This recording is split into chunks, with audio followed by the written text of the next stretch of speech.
Brought to you by Broadlink. Connect your way to freedom. Dabur Special Jasmine Hair Oil. नेक हरेक दिन special. प्रीति मिल pack मात्र रु 15 मा.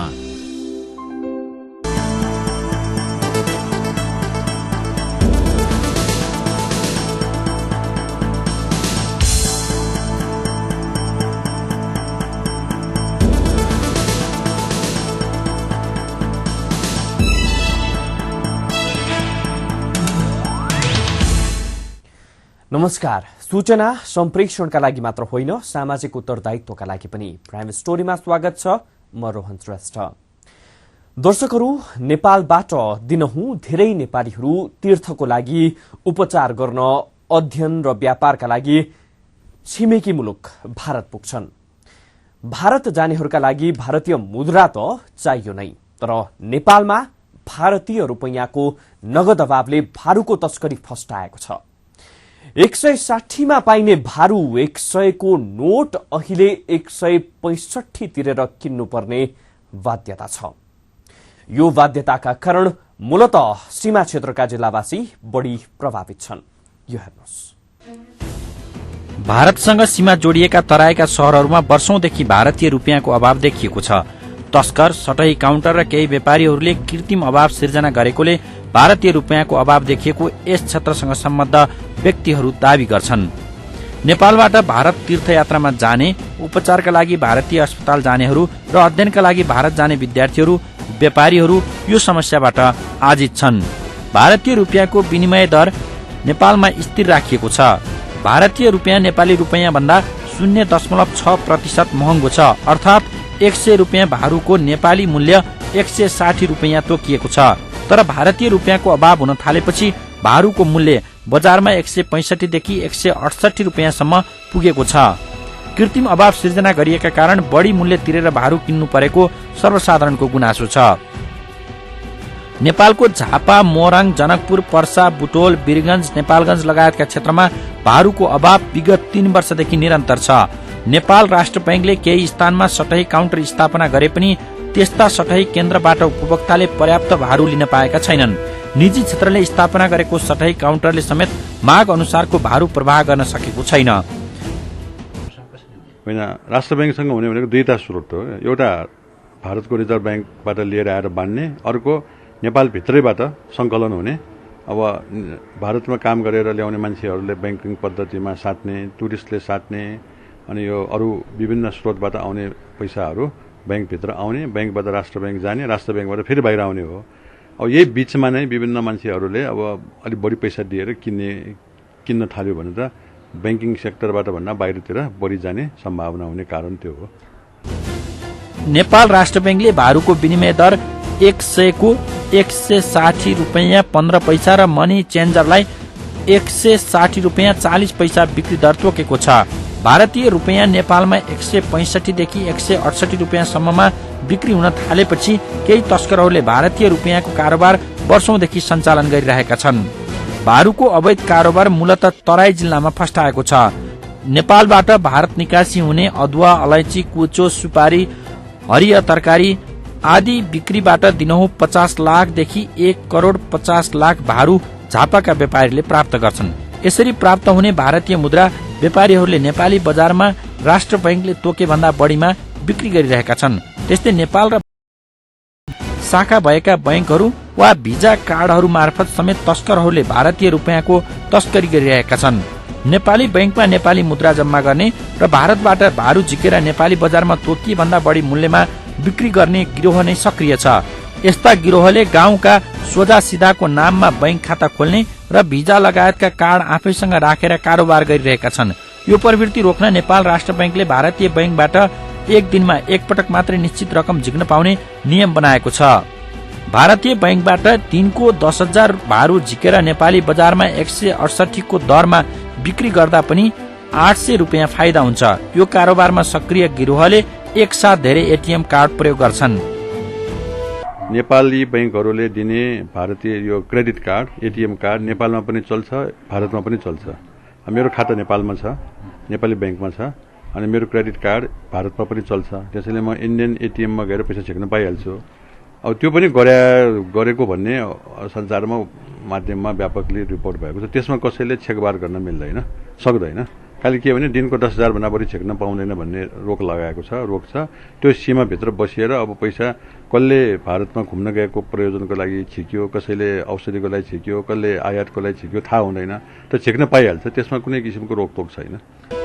राष्ट्र बैंकले तोकेको भन्दा बढी रकम असुल गर्ने धन्दामा सटाई काउन्टरहरू पनि सक्रिय छन्।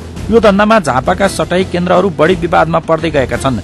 यस जिल्लामा 2 दर्जन भन्दा बढी सटाई केन्द्रले नेपाल राष्ट्र बैंकबाट अनुमति लिएर कारोबार गर्दै आएका छन्।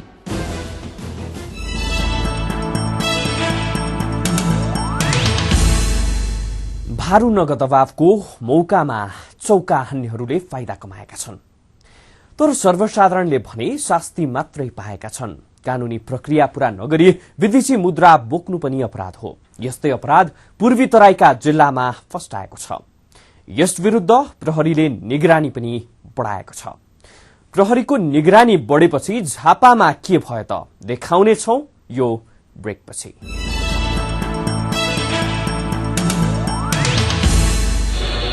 Brought to you by Broadlink. Connect your way to freedom. Dabur special jasmine hair oil, नेक हरेक दिन स्पेशल। प्रीति मिल्क प्याक्स मात्र रु 15 मा।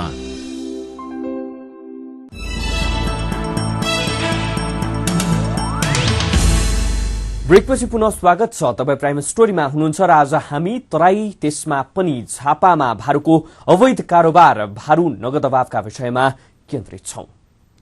झापामा प्रहरीले अवैध रूपमा भारतीय रुपैयाँ बोक्ने जो कोहीलाई पनि पक्राउ गर्न थालेपछि व्यापारीहरू हुण्डीतर्फ आकर्षित भएका छन्। हुण्डी गैर ब्याङ्किङ क्रियाकलाप हो। यसले भारू नगद अभावमा कसरी प्रभाव पारिरहेको छ त यो हेर्नुहोस्। 2 साता अघि झापाको मेचीनगर नगरपालिका 10 बाट 3,49,000 भारतीय रुपियाँ सहित भारत सिलगुटी चम्पासरीका 28 वर्षीय अनिल महतोलाई प्रहरीले पक्राउ गर्यो।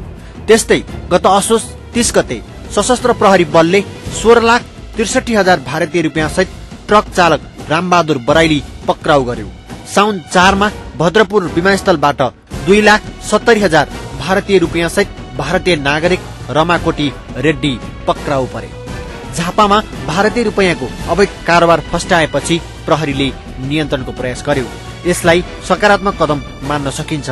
प्रहरीको सक्रियताले झापामा भारतीय रुपैयाँ खुलियाम बोकेर हिँड्ने र अवैध कारोबार गर्नेहरू सतर्क भएका छन्। अर्को अहिले काँक्राभिट्टामा पनि यहाँले सुन्नु भएको छ, दैनिक गुनासा पनि आउने गरेको छ। अत्यन्तै महँगो दरमा सटाई भइरहेको छ। 165, 168 सम्म पनि प्रति 100 को एक्सचेन्ज भइरहेको भन्ने कुरा गुनासा आइरहेको छ। यस्ता ज्यादै अतिरिक्त पैसा लिने मनी चेन्जरहरू अथवा अन्य कारोबार गर्ने त्यस्ता प्रति प्रहरीको ध्यान गएको छ। प्रहरीको यो कदमबाट सचेत भएका अवैध कारोबारमा संलग्न व्यापारीहरूले भारतीय रुपैयाँ कारोबारको फरक शैली अपनाएका छन्। प्रहरी झुक्याउन व्यापारीहरूले हुण्डी मार्फत भारतीय रुपैयाँको कारोबार थालेका छन्। सुन तस्करीहरूले समेत भारतमा सुन बिक्री गरेर भारतीय रुपैयाँ हुण्डी मार्फत नै नेपालबाट लिन थालेका छन्। हुण्डीको कारोबार फस्टाएपछि झापामा सञ्चालित 30 वटा सटाई काउन्टर बन्द हुने अवस्थामा पुगेका छन्। प्रहरी र लुटपाटबाट जोगिनका लागि भारतबाट नोट बोकेर नेपाल नभित्रने र नेपालबाट भारतीय नोट बोकेर भारत नजाने प्रविधि बढेपछि भारतीय नोटको व्यापक अभाव भएको छ। यसअघि नेपाल भारत आयात गर्ने व्यक्तिले काकरभिट्टा स्थित सटाई काउन्टरमा नोटको सटाई गर्ने गर्दथे। 1 साता अघि भारतीय व्यापारीको साथबाट 3 लाख भन्दा बढी रकम जफत गरी प्रहरीले कारबाही गरेपछि व्यापारीहरू हुण्डीमा कारोबार गर्न थालेको सटाई काउन्टर व्यवसायीहरू बताउँछन्। दैनिक 60 लाख नोटको सटाईको कारोबार हुने काकरभिट्टामा अहिले 50,000 को पनि कारोबार भइरहेको छैन। यो तथ्यले व्यापारीहरू हुण्डी मार्फत कारोबार गरिरहेका छन् भन्ने अनुमान गर्न गाह्रो छैन। हुण्डी भनेको एक देशको गैर बैंकिङ क्षेत्रमा रकम जम्मा गरेर अर्को देशको पनि गैर बैंकिङ क्षेत्रबाट पैसा झिक्ने प्रक्रिया हो। यस्तो कारोबार व्यापारीहरूले नै गर्ने गर्दछन्। उनीहरूले नेपाली हुण्डी सञ्चालकका पैसा जम्मा गर्छन्। हुण्डी सञ्चालकले दिएका कोड भारतीय हुण्डी सञ्चालक कहाँ बुझाएपछि पैसा प्राप्त गर्छन्। दुवै देशका हुन्डी सञ्चालकहरू बीच आपसी समझदारी हुन्छ। हुन्डी कारोबार फस्टाएर झापामा सटै केन्द्रहरू संकटमा परेपछि केन्द्र सञ्चालकहरू आन्दोलनको स्थितिमा पुगेका छन्। भारतीय रुपैयाँको सहज आपूर्तिको माग राख्दै राजनैतिक दलका स्थानीय युवा संगठनहरूले पनि चासो दिएका छन्। उनीहरूले सहज रूपमा भारतीय नोटको आपूर्ति गरेर सर्वसाधारणलाई शास्ति नदिन सरकारसँग आग्रह गरेका छन्। एउटा सहज ढंगले जुन मार्केटको जुन एउटा पैसा छ त्यो पैसा चाहिँ के हो भन्दाखेरि एउटा बैंकिङ सिस्टममा आउनु पर्यो, एउटा व्यवस्थाभित्र छिर्नु पर्यो भन्ने कुरा नै हो हाम्रो।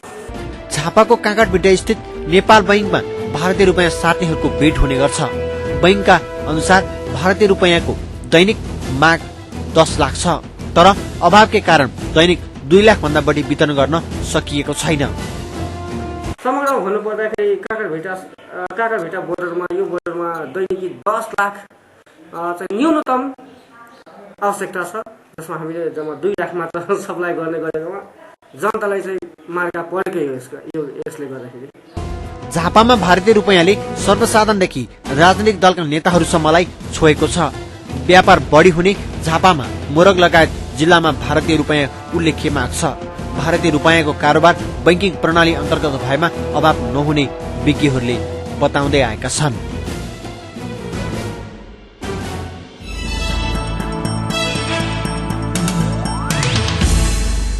प्रहरीले निगरानी नबढाउँदा एक प्रकारको समस्या थियो। प्रहरी सक्रियताले कानून त सिकाएको छ, तर त्यसका केही कुप्रभाव पनि देखिएका छन्। यस्ता समस्या समाधान गर्न राष्ट्र बैंकले नै विभिन्न मौद्रिक उपकरणहरू प्रयोग गर्न आवश्यक छ। आखिर नेपालमा सधैँ भारू नगद अभाव किन भइरहन्छ त? यो प्रसंग जोड्नेछौं, तर यो ब्रेकपछि।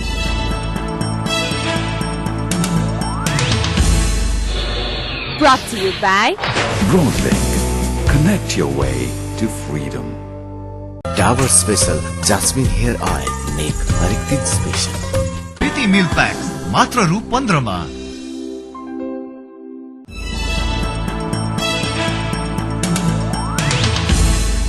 ब्रेकपछि पुनः स्वागत छ। दर्शकहरू भन्छन् नेपालमा भारू अभाव छैन।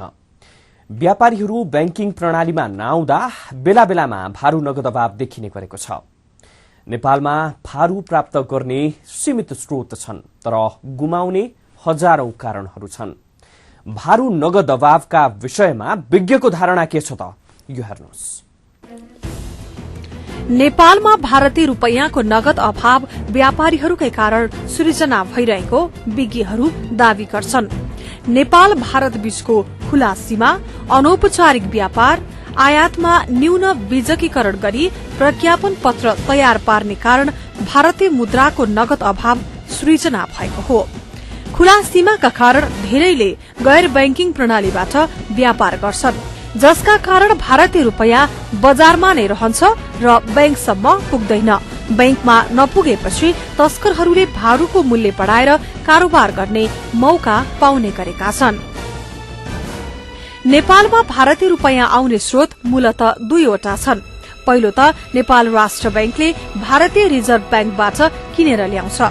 दोस्रो हो भारतसँगको निर्यात व्यापारबाट प्राप्त हुने र भारतमा काम गर्ने नेपालीहरूले ल्याउने नगद संकलन। रिजर्भ बैंकले राष्ट्र बैंकले मागे जति भारू दिँदैन। यस्तो अवस्थामा आपूर्ति भन्दा माग बढ़ी भएमा पनि भारूको नगद अभाव हुन्छ। तर प्रक्रिया सम्मत व्यापार गर्नेहरूलाई राष्ट्र बैंकले चाहे जति भारू उपलब्ध गराउने गर्दछ। सहज बनाउनलाई चाहिँ बढीभन्दा बढी व्यापार फर्मल च्यानलबाट हुनु पर्यो। सबैले बैंकिङ पद्धति प्रयोग गर्यो भने सबैले बैंकिङ माध्यमबाट भुक्तानी लिएर उता सीमापारीका निर्यातकर्ताहरूलाई बैंकिङ पद्धतिबाट बैंकको यो चेकबाट ड्राफ्टबाट अनि बैंक ट्रान्सफरबाट भुक्तानी गर्यो भने नगदमा भर पर्नुपर्ने आवश्यकता त्यति रहँदैन, भए पनि कम भएर जान्छ अनि यो समस्या स्वतः समाधान हुन्छ। नेपालमा भारतीय 500 र 1000 दरका नोटहरू चल्दैनन्। यदाकदा सर्वसाधारणहरूले त्यस्ता नोट नेपालमा पनि प्रचलनमा आएमा अभाव नहुने माग राख्दै आएका छन्। भारतीय कानून अनुसार भारतीय मुद्रा नेपाल र भूटान बाहेकका मुलुकलाई बिक्री गर्न पाइन। नेपाल र भूटानमा पनि 100 को दर भन्दा बढ़ी मूल्यका नोट बिक्री गरिँदैन। भारतले बिक्री नगर्ने नोट नेपाल राष्ट्र बैंकले लिएमा त्यस्ता नोट रिजर्भ बैंकले स्वीकार्दैन। नेपालमा भारतीय 500 र 1000 दरका नोट नचल्नुमा नेपाली भन्दा पनि भारतीय कानून कारक रहेको छ। भारतले आफ्नो विदेशी विनिमय व्यवस्थापन ऐन फेमामा के लेखिदिएको छ भने भारतीय रुपैयाँ भारतबाट भारत बाहिर आयात निर्यात हुनु हुँदैन, तर नेपाल र भुटानमा यो लागू हुने छैन भनेको छ। तर फेरि अर्को तर छ, तर यो 100 रुपियाँ भन्दा माथिको हकमा लागू हुने छैन भन्ने कानूनमा व्यवस्था छ कि इन्डियाको कानूनमा। त्यसैले अब कसैले 500 को भारू भारतबाट नेपाल ल्यायो भने त्यसले इन्डियाको रेगुलेसन छलेर ल्याएको ठहरिन्छ। अनि यहाँ आइसकेपछि यहाँको बैंकहरूमा पुग्छ, यहाँको बैंकहरूले राष्ट्र बैंक पुर्याउँछ, राष्ट्र बैंकले फेरि रिजर्भ बैंकमा पठाउनुपर्छ। पठाउने बेलामा उसले लिँदैन, त्यो उसले लिन्न भनेको छ, कानून अनुसार नमिलेको। त्यसले गर्दाखेरि यो रोक लाग्यो हो कि अरू कुनै कारण होइन। नेपालको आन्तरिक कारणले होइन, कहाँ हुनु पटक्कै होइन। नेपालमा भारतीय रुपैयाँको नगद अभावले भारूको मूल्य बढाएको छ। भारूको विनिमय दर 20 वर्ष अघिदेखि स्थिर राखिएको छ। अभावकै फाइदा उठाउनेहरूले विनिमय दर भन्दा बढ़ी मूल्यमा भारूको किनबेच गरेका छन्। भारूको तुलनामा नेपाली मुद्राको मूल्य घटेको तर्क गर्नेहरू पनि छन्। तोकिएको भन्दा बढ़ी मूल्यमा बिक्री हुनुले विनिमय दरमा परिवर्तन गर्नुपर्ने आवाज पनि नउठेको होइन। तर विज्ञहरू विनिमय दर परिवर्तन गर्दा अहिलेको भन्दा बढ़ी समस्या देखिने दावी गर्छन्। डलर कारोबार ठूलो र सानो होइन। अब एउटा तोकिएको इलिजिबल सामानको लिस्ट बनाइदिएको छ। अब त्यो लिस्टभित्र पर्ने सामान जसले पनि डलरबाट भुक्तानी गरेर ल्याउनु पाउँछ, त्यो एलसी हुनैपर्छ। एलसीबाट बाहेक यो अरू माध्यमबाट पाइँदैन नि फेरि। तर साना व्यापारीहरूलाई त त्यो समस्या होइन। व्यापारी सानो ठुलो यसमा त्यति रिलेभेन्ट विषय होइन। के भने अब मलाई किन भारू चाहियो भन्ने बेलामा आयात गर्नलाई हो भने ठिक छ, आयात गर्नको लागि प्रज्ञापन पत्रबाट जस्टिफाई हुने रकम त दिइरहेकै छ। अब कतिपय केसमा प्रज्ञापन पत्र बन्न नसक्ने, प्रज्ञापन बन्ने अब थुप्रो छ नि, खुल्ला सिमाना भए हुनाले धेरै अब हाम्रो इन्फर्मल व्यापार पनि धेरै हुन्छ इन्फर्मल च्यानलमा। अब त्यस्तो खालको लागि प्रज्ञापन पत्र बन्ने व्यावहारिक हुँदैन, सम्भव हुँदैन। अब त्यस्तो खालको व्यापार जति बढी भयो त्यति नगदको अभाव हुने हो। अब यसले गर्दाखेरि सबै व्यापार अलिक ढिलो चाँडो फर्मल सेक्टरमा आइदियो भने यो सबै समस्या समाधान हुन्छ। कतिपय मानिसहरू नेपालमा भारतीय रुपैयाँको अभाव नरहे पनि यदाकदा भारू नगद अभाव देखिन्छ। यो अभाव हटाउने उपाय नभएको भने होइन, तर यसमा अनौपचारिक ढंगबाट हुने व्यापार, गैर बैंकिङ प्रणालीमा रहेको नगद नै मुख्य कारक हो। बढ़ी भन्दा बढ़ी व्यापार बैंकिङ प्रणालीमा लैजाने, नगदको सट्टा चेक, ड्राफ्ट आदिको चलन बढ़ाएमा भारू अभाव हुँदैन। अभावको दुईटा पक्ष छ कि भारतीय रुपियाँको नगद अभाव भन्नुपर्छ, नत्र भने भारतीय रुपियाँको पटक्कै अभाव छैन। बैंकिङ पद्धतिबाट भुक्तानीको लागि त जति पनि राष्ट्र बैंकले दिइरहेकै छ, नगदमा चाहिँ यदाकदा अभाव भन्ने सुन्नमा आउँछ। त्यो नगद अभाव हुने कारण चाहिँ के हो भने भारतीय रुपियाँ त राष्ट्र बैंकले छाप्ने होइन, भारतबाट लिएर आएर पान्ने हो। अनि अब संचारको माध्यममा पनि आउने कुरा हो र हामीलाई पनि जानकारी भएको कुरा, भारतको रिजर्भ बैंकले नेपाल राष्ट्र बैंकले जति नगद माग्यो त्यति दिइरहेको अवस्था छैन।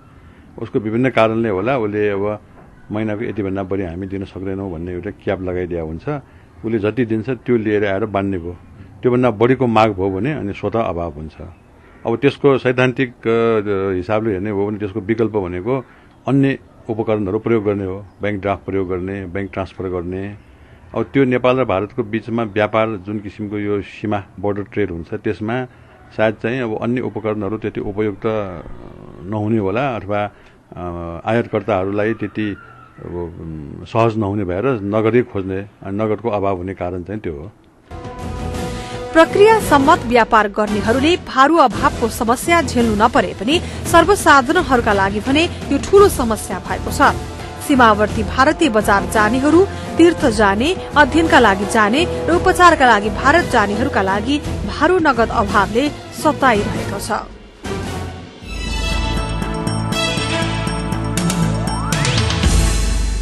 भारू नगद अभाव हटाउन त्यति सजिलो भने रहेनछ।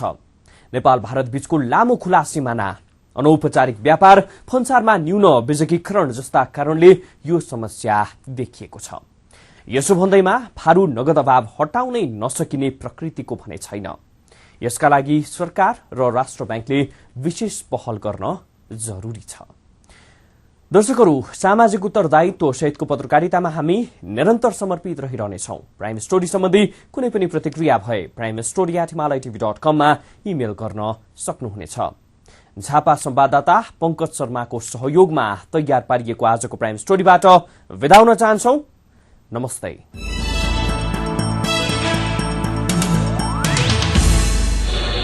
Brought to you by Broadlink. Connect your way to freedom. Dabur special jasmine hair oil नेक हरेक दिन स्पेशल। प्रीति मिल्क प्याक्स मात्र रु 15 मा।